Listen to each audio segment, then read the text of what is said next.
Un, 2, 3, 4, what it do tabarnak, tu le sais déjà, moi c'est Maxime Carabine, le journaliste sportif préféré de ta sœur. Puis aujourd'hui, j'étais un petit peu en lendemain de veille. Je bois pas, si inquiétez-vous pas virer une cuite hier, câlisse. J'étais en lendemain de veille parce que j'ai regardé l'UFC 257, puis il s'est passé bien des affaires qu'on s'attendait pas. Fait qu'à matin, réveil un petit peu choqué, tu comprendras. Pas mon genre de faire des reviews, mais là aujourd'hui, j'ai décidé d'en faire un tabarnak. Fait qu'on va parler du gars-là UFC 257 qui s'est passé hier soir, samedi le 23 janvier. On va commencer par le premier combat de la main card.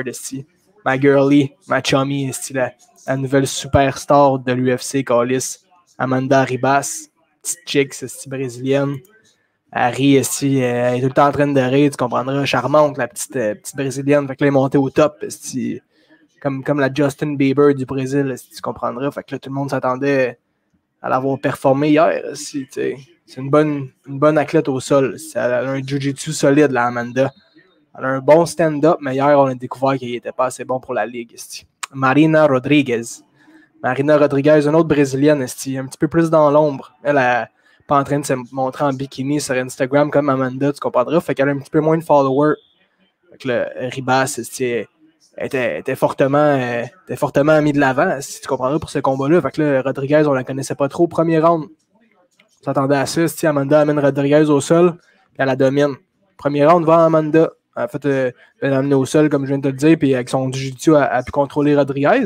Rodriguez nous a montré dans le premier round qu'elle avait un bon striking, mais pas un bon takedown defense. Fait que là, ça partait bien pour la petite Amanda, tu comprendras bien. Deuxième round arrive, tout a été chamboulé.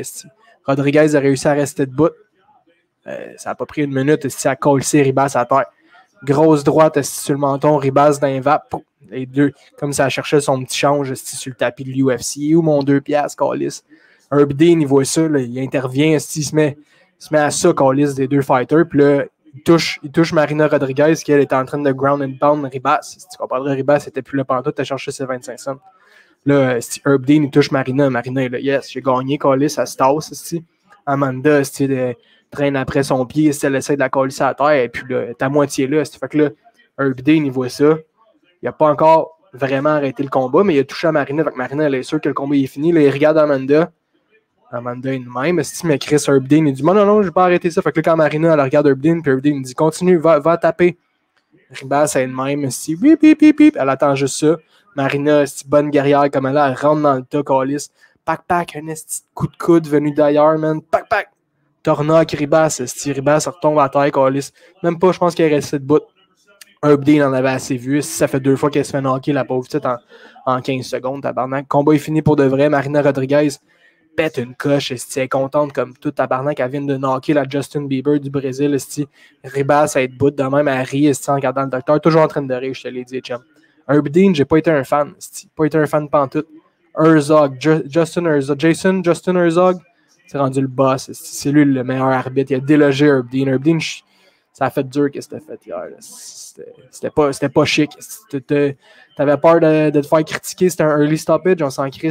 La petite fille, elle s'est fait knocker 2 fois. Chris, son père dans son coach. Il devait voir noir. Puis pas un mauvais jeu de mots, les chums. Deuxième combat. Sanchez, un petit gars qui s'entraîne ici à Montréal, au Tristar. C'est un Américain, je pense. Fait que il est plus ou moins dans mon cœur. Mais il s'entraîne au Tristar, représente Montréal. Let's go, mon chum, il affrontait Mahmoud Muradov. Ça, Mahmoud Muradov, crise de tueur Muradov. C'est le seul fighter MMA qui est sur le team de Money Team à Mayweather. C'est le seul signé sur le team qui fait du MMA et pas de la boxe. Preuve que c'est un esti malade. Ben, il nous a montré ça hier. Sanchez, une bonne lutte. Tu comprendras, il a réussi à l'amener sur la cage. Les 2 premiers rounds, c'était assez serré.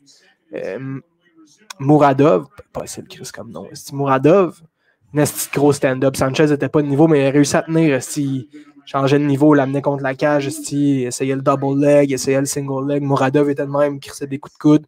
Jusqu'à temps qu'on arrive au 3e et dernier round, les chums. C'est dommage pour Sanchez parce qu'il a son meilleur coup du combat.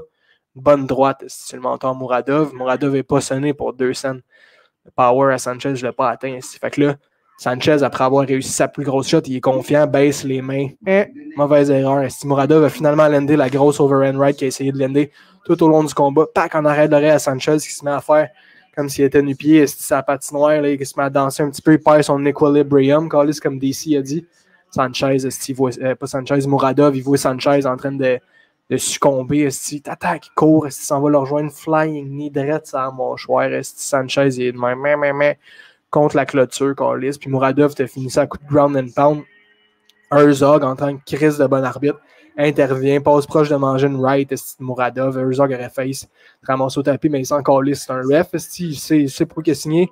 Il intervient, le combat il est fini. Il prendra des notes, Herb Dean, tabarnak. Grosse performance de Muradov. Un poids moyen à surveiller. Peut-être, je le verrais peut-être dans le welterweight, lui, on dirait, je coterais un petit 15 livres si j'étais lui, puis j'irais péter tout le monde.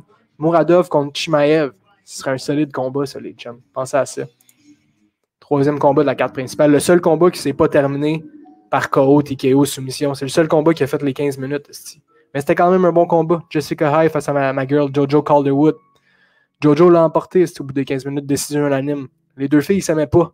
C'est ce qu'ils nous ont dit dans le broadcast. Les deux, ils s'entraînent au PI, Performance Institute, à Las Vegas. Ils se croisent quasiment chaque jour, mais ils ne sont pas capables de se sentir. Fait qu'il y avait hâte en tabarnak de venir se taper sa marboulette. Ça a marché, ça a donné un bon combat. Calderwood a complètement assommé Jessica High au premier round. Elle avait une prune qui était en train d'y pousser ici, mais High, c'est une tough. Tu comprendrais, elle a réussi à te faire ça, elle a amené ça ces 15 minutes. Mais le Muay Thai de Calderwood était supérieur. Elle l'a emporté vers décision unanime. Elle va peut-être avoir sa title shot contre Shevchenko. Elle va se faire éclater, évidemment, mais elle aime bien la petite Jojo Calderwood. Elle a un beau style, Muay Thai, les tatous, l'accent écossais. Un petit quelque chose. Maintenant, passons aux vraies choses, tabarnak. Co-main event, Michael Chandler contre Dan Hooker. Là, j'ai tout foiré mes prédictions. Moi, j'étais là, Dan Hooker, capable de scier des planches avec ses coudes et ses genoux. Il va anéantir Chandler. Chandler, c'est un bon lutteur, même un excellent lutteur. Puis une bonne boxe. Une solide boxe également. Mais il est pas mal plus petit que Hooker. Puis Hooker, dans ma tête, c'était un savage. Je l'ai vu contre Paul Felder, je l'ai vu contre Poirier. Pas peur de manger ça, des claques d'en face. Puis Chris, il arrive contre Michael Chandler. D'après moi, le petit Hooker, il a sous-estimé Chandler. Puis Chandler, il s'est entraîné comme un train tabarnak pour pouvoir péter Dan Hooker à son premier combat dans l'UFC. Puis c'est ça qui est arrivé. Premier round, à la moitié du premier round, à 2 minutes et demie exactement, si le combat était terminé, parce que Chandler a envoyé Hooker au tapis d'une façon complètement percutante. Il l'a frappé au corps tout au long du premier round. Hooker était écœuré. Il a fini par baisser ses mains. Chandler s'en va au corps. Hooker baisse ses mains. Pacac! Grosse gauche sur le menton à Hooker. Il l'envoie flyer en arrière. Le combat aurait pu s'arrêter là, mais Hooker a démontré qu'il avait un certain menton. Il restait un brin de chin, comme on pourrait dire. Puis là, il s'est mis à terre comme s'il faisait la planche. Puis il s'est dit non, c'est pas fini, je vais essayer de lutter. C'est Dan Hooker qui essaye de lutter. Michael Chandler, tu savais que ça allait pas bien. Chandler, il a essayé une petite guillotine, mais il a vu rapidement qu'il l'aurait pas. Fait qu'il s'est dit pourquoi pas juste le taper sur la tête de même. Pac, un petit ground and pound. Je pense que c'était Herzog, le ref. Je pense que c'était Herb Dean, pardon, le ref, si je ne m'abuse. T'es intervenu. Mais il fait au combat, peu importe c'était qui le ref. Chandler a complètement démoli Hooker. Après 2 minutes et demie seulement, on s'attendait à une guerre de la part de Hooker. Puis je ne sais même pas s'il a landé 2 coups. Chandler l'a anéanti. Puis Chandler était gonflé à bloc. Il est monté sur la cage, il a fait un backflip, il a quasiment fait un double backflip. Puis après ça, il est allé d'un call-out légendaire à la WWE. Il a callé tout le monde. Habib, Connor, Dustin. Il veut tout. Chandler nous a montré que c'est un sérieux, Callis. On ne savait pas trop à quoi s'attendre. Dans le Bellator, il en a pété des yeux, mais est-ce que c'était des tueurs? Maintenant, c'est fini ces talks-là. On ne peut plus dire que l'UFC reste la meilleure ligue au monde, mais il y a des gars qui peuvent venir d'autres organisations qui vont tout péter. Michael Chandler, c'est la preuve. Il s'est entraîné comme un bœuf. Je te l'ai dit, quand Hooker le vu arriver dans l'octogone, il a dû faire Simonac qui a doublé depuis hier. Perte de poids, déshydratation. Chandler il était rendu sec. Le lendemain, hier, le soir du combat, doublé en side, des gros crises de muscles au cœur. Il était à la même affaire que la veille, lui, là. Sa petite frame, lui, là, il s'est dit, moi, je vais le péter, le petit Chandler, le nouveau. Il s'est fait rincer comme du monde, les chums. Dan Hooker s'est fait expulser. Michael Chandler fait son entrée de très belle façon, Carlis, dans l'UFC. Maintenant, le combat principal. Dustin Poirier nous a montré que c'était bel et bien un crise de diamant. Conor McGregor il a changé, on l'a vu. Pas de trash talk, pas en tout. Il s'est rendu un papa, Carlis, un bon monsieur. Mais oui, thank you, hein. Chris s'est fait rosser solide, le McGregor, hier. Moi, j'avais prédit une victoire de McGregor. Tu comprendras, je ne suis pas le plus grand connaisseur. Je me suis dit, Chris, McGregor, il l'a pété une fois. Poirier, il va le péter 2 fois. Ouais, ça n'a pas marché comme ça. Premier round, Poirier a complètement démoli les mollets à McGregor. Des coups de pied dans les mollets, après coup de pied dans les mollets, pac, pac. Au bout de 3 minutes, si McGregor pouvait même plus mettre de poids sur sa jambe en avant. Poirier avait un Chris de bon game plan. Il a mangé des bonnes claques dans la gueule. McGregor, c'est un bon cogneur. Tu le sais. Chris de bonne talage de la gauche, puis il en a fait manger à Poirier, mais Poirier a montré que son menton s'est amélioré depuis le temps. C'est pas vrai que tu vas me knocker encore au premier round, mon corner. Puis il a même réussi à l'amener au sol. Il a amené McGregor au sol. Après ça, c'était contre la cage. Ils sont sacrés une coupe de coups d'épaule. Premier round très serré, mais je veux dire comme mon boy Faber, je le donne à Poirier à cause du takedown. Plus important pour Poirier, c'est qu'il a réussi à te faire les 5 premières minutes. Chris de Yokohama de McGregor, ça ne l'a pas atteint. Deuxième round, il avait déjà hypothéqué le mollet avant. McGregor il s'est dit je retourne là. Quand il en crise 2-3 autres dans le mollet, McGregor n'était plus là pantoute. McGregor, il faut vraiment qu'il explose au premier round, sinon ça commence à tirer de la patte un petit peu. Fait que Poirier, il a senti ça, tabarnak, un esti bon coup de pied dans les mollets. McGregor est plus capable de marcher, ça cote sa cage. Poirier, il lance un flurry, pack gauche-droite, papac. McGregor tombe à terre, Herb Dean intervient, c'est fini, Conor est couché à terre, Dustin est bien content, tabarnak.